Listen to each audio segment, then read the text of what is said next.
નમસ્કાર. આજે વિશ્વ આરોગ્ય દિવસ છે. વિશ્વ આરોગ્ય દિવસ 2026નો હેતુ છે together for health stand with science. તો આજે અમે તમને એક રોલ પ્લે બતાવવા માંગીએ છીએ કે જેની અંદર એક ગામ છે.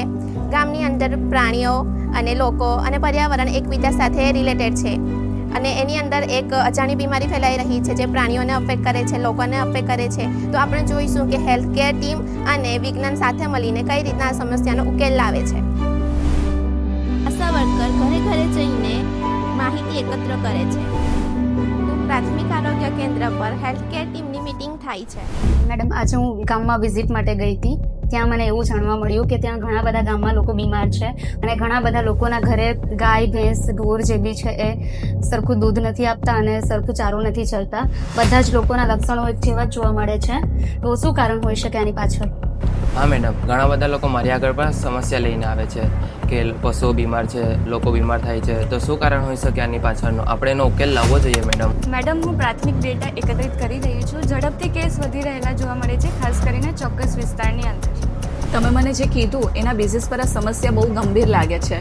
તો આ બાબત અંગે આપણે તપાસ કરવા પણ ખૂબ જ જરૂરી છે.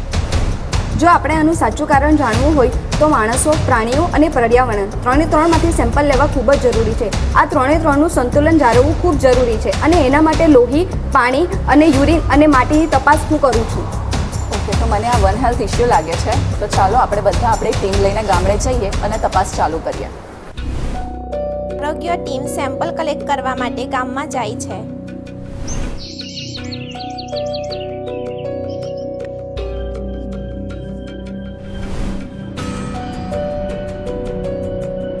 મેડમ, આ પટેલ ફળિયાના ડેટા છે અને આ નિશાળ ફળિયાના ડેટા છે. સેમ્પલની તપાસ કર્યા બાદ પ્રાથમિક આરોગ્ય કેન્દ્ર પર ફરી મીટિંગ થાય છે. મેડમ, રિપોર્ટ મુજબ પાણી પ્રદૂષિત છે અને પ્રાણીઓમાંથી પણ ઇન્ફેક્શન ફેલાઈ રહ્યું છે. ડેટા બતાવે છે કે ગંદા પાણીની આસપાસના ઘરોમાં વધારે કેસ જોવા મળી રહ્યા છે. રિપોર્ટ, સર્વિસ ને ડેટા પરથી this is definitely a one health issue. તો ચાલો આપણે આપણી ટીમ લઈને ગામડે જઈએ અને સારવાર ચાલુ કરી દઈએ. આરોગ્ય ટીમ લોકોની સારવાર હાથ ધરે છે.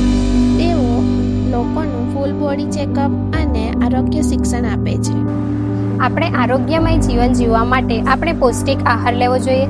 સાથે સાથે આપણી આજુબાજુ પણ ચોખ્ખાઈ રાખવી જોઈએ. તો આપણે જોયું એ રીતે આરોગ્ય ટીમ, વિજ્ઞાન અને સૌના સહકારથી સ્વસ્થ આરોગ્ય શક્ય બને છે.